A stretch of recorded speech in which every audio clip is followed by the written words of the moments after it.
إن المسلمين والمسلمات والمؤمنين والمؤمنات والقانتين والقانتات والصادقين والصادقات والصابرين والصابرات والخاشعين والخاشعات والمتصدقين والمتصدقات والصائمين والصائمات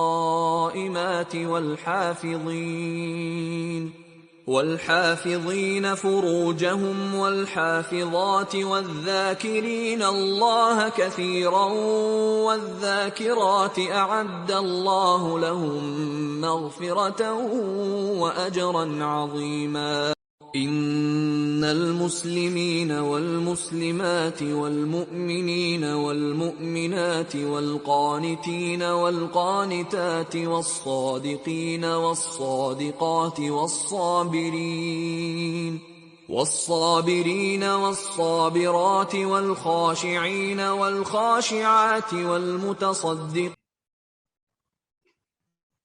Ya, maka di sini disampaikan jika sifat benda najis, sifat materi najis itu seluruhnya berubah. Sehingga dia telah menjadi materi yang lain yang suci. Maka benda tersebut dinilai suci. Semisal kotoran orang, karena lama ada di kebun, itu berubah menjadi tanah. Demikian juga materi yang lainnya, misalnya air seni kemudian dipanaskan sehingga menguap, ya, maka uapnya ini suci, tidak najis karena telah terjadi yang namanya istihalah. Namun perlu diketahui bahasanya apakah benda najis itu bisa berubah menjadi suci dengan istihalah ataukah tidak, pada dasarnya sebenarnya satu hal yang diperselisihkan oleh ulama. Namun yang dipilih di sini adalah hal tersebut bisa menjadi alat untuk sucinya benda najis. Kemudian poin yang terakhir, poin yang ke-12, jika asi itu mengenai kain, maka kain yang terkena asi tidak wajib untuk dicuci atau dibersihkan. Karena asi itu suci dan tidak najis. Dan penjelasan semacam ini diantaranya telah disampaikan oleh Ibrahim An-Nakhai, salah satu ulama tabi'in. Beliau menegaskan kalau asi itu tidak najis, sehingga jika mengenai kain, maka kainnya tidak harus dibersihkan. Ya, kemudian poin yang kedua yang dibahas di kesempatan sore hari ini adalah tentang sunanul fitrah.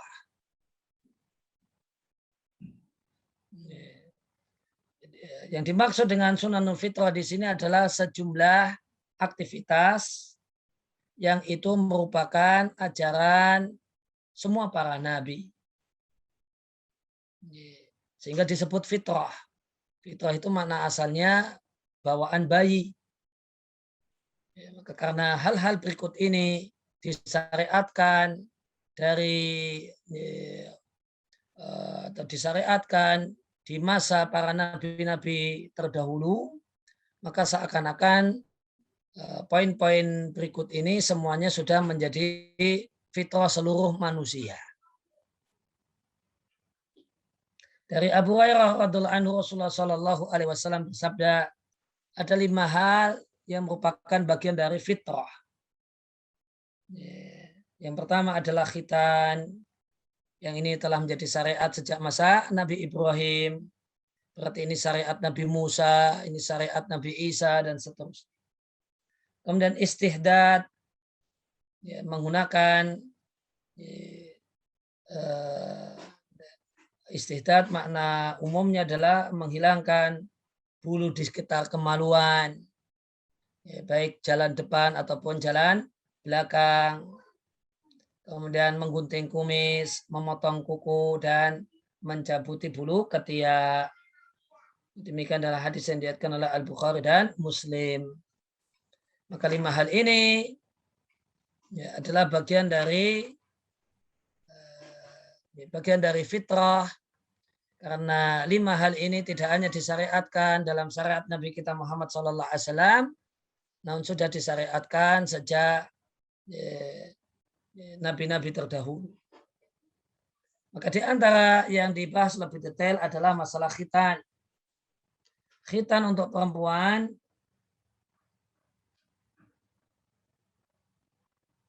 di sini disampaikan adalah memotong adna juz'in al jildah. Ini adalah bagian yang paling sedikit saja. Adna juz'in sedikit saja minal jildah dari kulit yang terletak di bagian atas farji wanita. Jadi yang diambil kulit sedikit saja, dan kulit yang diambil adalah bagian atas farji wanita. Dan tujuan dari khitan bagi perempuan beda dengan tujuan khitan untuk laki-laki. Kalau tujuan khitan bagi laki-laki untuk menyempurnakan toharah. Karena jika kulub itu tidak dipotong, maka air seni itu akan tersisa dan mengumpul di situ. Sedangkan tujuan khitan untuk perempuan adalah ta'dilu syahwatiha, adalah supaya syahwat biologisnya, syahwat lawan jenisnya itu normal, tidak berlebihan. Sehingga karena tujuannya berbeda dengan tujuan khitan bagi laki-laki, maka khitan untuk perempuan menurut pendapat yang terkuat hukumnya dianjurkan. Dan ini yang jadi, sedangkan khitan untuk laki-laki itu wajib. Sebagaimana dalam madhab Hambali, Ibnu Qudamah di Al-Mughni mengatakan khitan itu wajib untuk laki-laki dan dianjurkan untuk perempuan. Dan ini pendapat banyak ulama. Dalil disyariatkannya khitan bagi perempuan di antaranya adalah sabda Nabi Shallallahu Alaihi Wasallam. Maka jika seorang suami telah menduduki di antara 4 anggota badan istrinya, kemudian khitan, berjumpa dengan khitan, faqad wajibal ghuslu, maka mandi junub menjadi satu kewajiban. Demikian adalah hadis riwayat Muslim. Maka di sini ada khitan berjumpa dengan khitan. Yang dimaksud dengan 2 khitan adalah tempat yang dipotong. Ya, baik tempat yang dipotong dari dakarnya laki-laki atau dari farjinya perempuan. Ya. Maka dalam hadis ini terdapat penjelasan bahasanya perempuan itu dikhitan. Dan terdapat tentang khitan perempuan terdapat sejumlah hadis yang hadis-hadisnya tidak lepas dari kritikan dari para ulama kritikus hadis. Di antaranya dari Ummu Atiyah radhiyallahu anha, ada seorang perempuan yang menjadi ahli khitan perempuan di Madinah. Maka Nabi Shallallahu Alaihi Wasallam menyampaikan dan berpesan, jangan dipotong banyak-banyak. Fa'ina dzalika, karena hal itu lebih menyenangkan bagi perempuan dan lebih disukai oleh suaminya. Dalam riwayat yang lainnya Nabi mengatakan, jika engkau mengkhitan perempuan, ya, maka jangan banyak-banyak, karena itu cukup sedikit saja, karena itu membuat wajah itu ceria dan lebih membahagiakan suaminya. Ya, di sini dinilai sahih oleh Al-Albani. Ringkasnya, hukum khitan bagi perempuan itu tidak turun dari hukum anjuran. Tentu manakala dan satu hal yang dianjurkan ini selayaknya dilakukan oleh para medis yang terpercaya. Sehingga seandainya hal yang dianjurkan ini tidak dilakukan karena tidak dijumpai dokter perempuan atau semacam itu yang kita nilai punya kecakapan untuk melakukannya dengan baik sesuai dengan panduan syariat, maka tidak mengapa jika tidak dilakukan. Kemudian poin tambahan di bab ini tentang sunanul fitrah adalah tentang masalah bersiwak.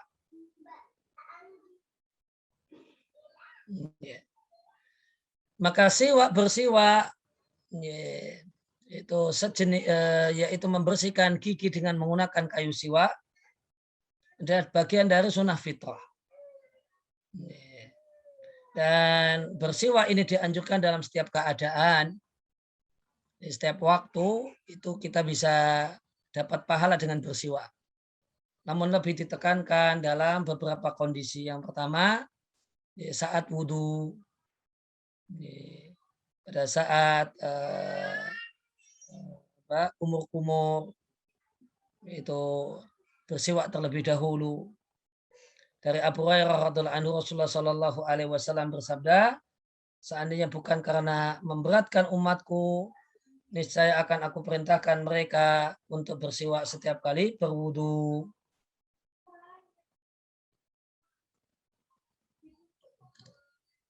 Kemudian ketika hendak sholat, dari Abu Hurairah radhiyallahu anhu, Nabi Shallallahu alaihi wasallam menyampaikan, seandainya bukan karena memberatkan umatku, niscaya akan aku perintahkan kepada mereka dengan perintah wajib untuk bersiwak setiap kali hendak sholat.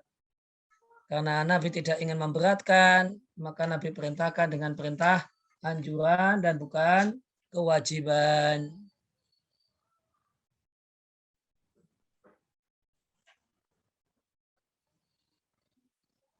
Kemudian yang ketiga adalah ketika hendak membaca Al-Quran. Dari Ali radhiallahu anhu, dia mengatakan, Umir Nabi siwaki, kami diperintahkan untuk bersiwak. Waqal, dan Ali mengatakan, jika seorang hamba, seorang muslim berdiri, mengerjakan sholat, dia didatangi oleh malaikat. Malaikat berdiri di belakangnya mendengarkan Al-Quran yang dia baca. Kemudian malaikat mendekat, dan malaikat terus-menerus mendengarkan dan mendekat, sampai meletakkan mulutnya di mulut orang yang membaca Al-Quran. Sehingga tidaklah seorang muslim membacakan ayat, kecuali ayat tersebut masuk di perut malaikat. Kemudian yang keempat, ketika masuk rumah. Dari Mikdam ibn Syuraih, dari ayahnya, sang ayah bertanya kepada Ibunda Aisyah radhiyallahu ta'ala anha, aktivitas apa yang pertama kali Nabi lakukan ketika masuk ke dalam rumah? Ibunda Aisyah mengatakan bersiwak. Demikian dalam hadis yang diriwayatkan oleh Muslim. Maka di sini menunjukkan perhatian Nabi Shallallahu Alaihi Wasallam ketika mau dekat-dekat dengan istri, maka beliau tidak ingin menyebarkan bau mulut yang tidak sedap. Sehingga aktivitas pertama Nabi ketika masuk rumah adalah bersiwak.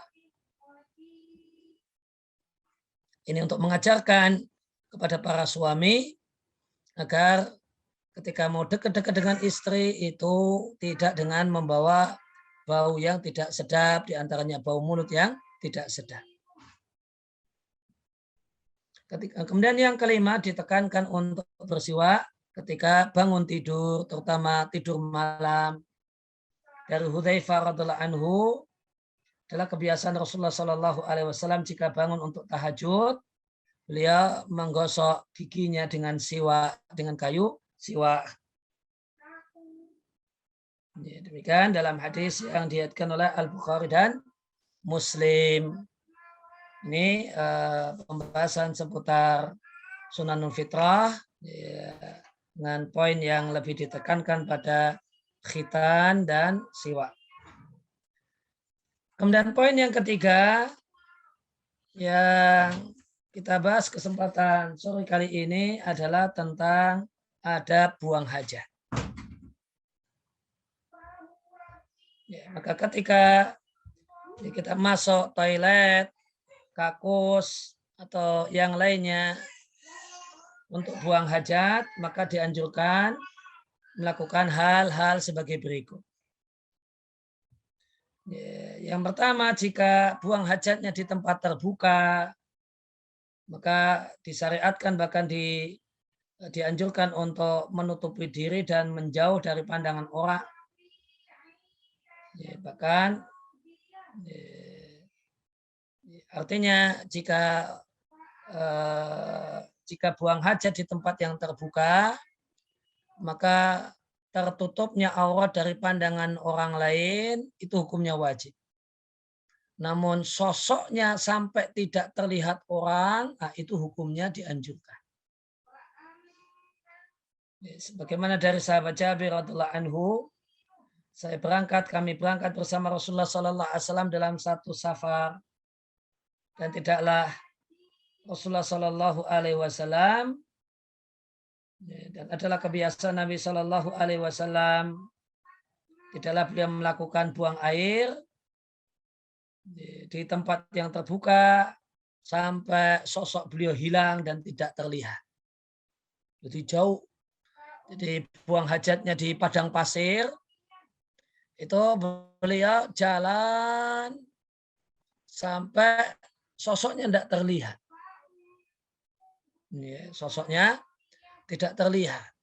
Jadi ketika buang hajat di tempat terbuka, maka ada dua.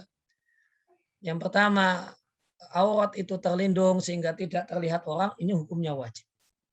Kalau yang kedua, sosoknya itu sampai tidak bisa terlihat orang lain, nah ini hukumnya dianjurkan.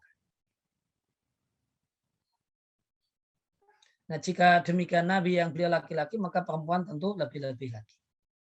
Kemudian yang kedua, doa yang dianjurkan ketika mau masuk ke toilet, Bismillah, kemudian ditambah Allahumma inni a'udzubika minal khubuthi wal khoba'ith.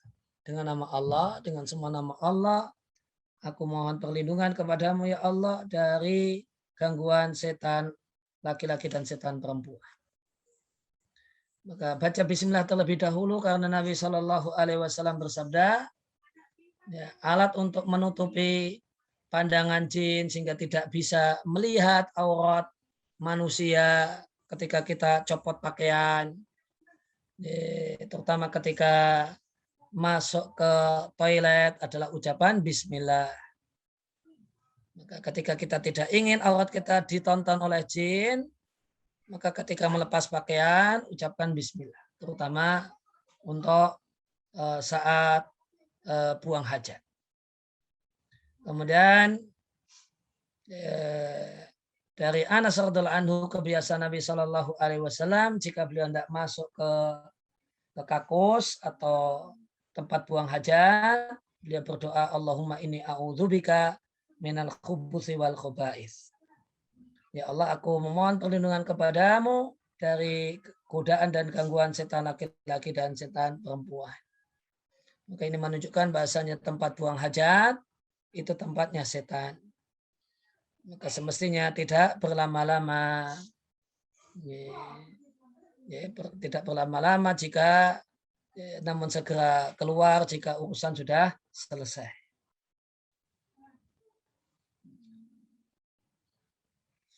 Ya, kemudian yang ketiga, ketika masuk dahulukanlah kaki kiri dan ketika keluar dahulukanlah kaki kanan. Karena mendahulukan yang kanan itu untuk hal-hal yang menuju hal yang lebih mulia. Dan luarnya toilet itu lebih mulia daripada dalamnya toilet. Sedangkan mendahulukan yang kiri untuk hal-hal yang kurang mulia. Kemudian ketika keluar dianjurkan untuk mengucapkan ghufranak. Ya Allah, aku mohon ampunan kepadamu. Berdasarkan hadis dari Bunda Aisyah radhiallahu anha adalah kebiasaan Nabi Shallallahu Alaihi Wasallam jika beliau keluar dari toilet, beliau mengucapkan ghufranak. Ya Allah, aku memohon ampunan kepadamu. Maka di antara makna dan pesan di balik hal ini adalah selayaknya seorang muslim itu berzikir mengingat Allah dalam setiap keadaan. Sehingga ketika tidak bisa berzikir mengingat Allah. Kemudian yang keenam, istinja dengan air atau dengan batu atau dengan tisu. Dan istinja dengan air itulah yang lebih baik. Namun kalau dengan batu, maka minimal 3 kali usapan. Demikian juga kalau dengan tisu tidak boleh kurang dari itu. Tidak boleh cuma sekali usapan. Tapi kalau dengan air sekali guyuran boleh jika sudah dirasa bersih.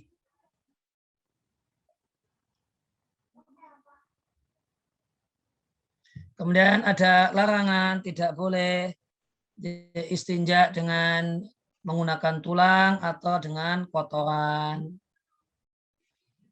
Kemudian yang ke-8, wanita dilarang menyentuh farjinya dengan tangan kanan dan tidak istinja dengan tangan kanan namun dengan tangan kiri. Hadisnya tentang masalah dakar. Nabi mengatakan jika laki-laki kencing maka tidak boleh menyentuh dakarnya dengan tangan kanannya dan tidak boleh pula istinja dengan tangan kanan. Maka wanita menyentuh farjinya dengan tangan kanan itu seperti laki-laki menyentuh dakarnya dengan tangan kanan, yaitu tidak diperbolehkan dengan status hukum makruh.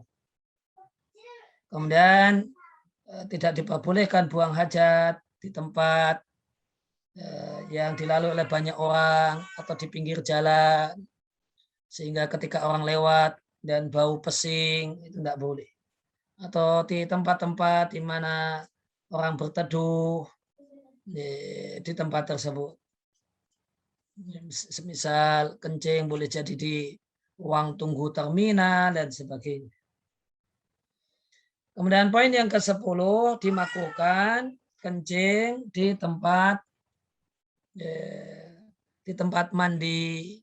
Namun ketentuan ini berlaku manakala tidak sebagaimana kondisi kamar mandi di tempat kita. Kalau di kondisi kamar mandi di tempat kita, di mana kita mandi, kemudian airnya kemudian pergi, maka boleh kencing di kamar mandi semacam ini. Namun jika misalnya mandi di tempat terbuka, sehingga lantainya itu tanah, kemudian air tidak mengalir lancar, maka di tempat semacam ini bedakan tempat mandi sama tempat kencing. Karena jika disatukan nanti dikhawatirkan saat mandi ada percikan-percikan najis yang memercik ke badan dikarenakan kena air saat mandi. Nabi Shallallahu Alaihi Wasallam melarang seorang untuk kencing di tempat mandinya. Itu manakala mandinya di lantai yang dari tanah dan semisal itu di mana air itu tidak mengalir dengan lancar. Kemudian yang ke-11, tidak diperbolehkan kencing di air yang tergenang yang tidak mengalir. Ya, mungkin contoh ekstrimnya seperti kencing di kolam renang gitu, yang airnya tidak mengalir. Ini satu hal yang terlarang. Kemudian yang ke-12, tidak ada kewajiban untuk cebok setelah kentut karena kentut itu tidak najis dan keluarnya angin kentut itu tidaklah membersamai keluarnya najis. Imam Ahmad rahimahullah ta'ala mengatakan, tidak ada syariat istinja setelah kentut dalam Al-Quran, tidak pula dalam sunnah Nabi Shallallahu Alaihi Wasallam. Kemudian yang ke-13, jangan membawa saat aktivitas buang hajat, kertas atau yang lainnya yang ada padanya nama-nama Allah atau hal-hal yang mulia. Karena kita diperintahkan untuk mengagungkan syiar-syiar agama Allah. Allah Subhanahu wa taala berfirman di surat Al-Hajj ayat 32, "Wa may yu'azzim sya'airallah fa innaha min taqwal qulub." Siapa yang memuliakan hal-hal yang mulia di sisi Allah, maka itu tanda ketakwaan hati. Yang ke-14 ada buang hajat. Yang ke-14 tidak berbicara saat aktivitas buang hajat. Jadi maaf, yang dimaksudkan adalah tidak berbicara saat keluarnya kotoran. Jika meskipun itu adalah jawaban salah. Artinya kalau aktivitas buang hajat sudah selesai, cuma ada masih di kamar mandi, maka itu hukumnya berbeda. Hukumnya lebih ringan.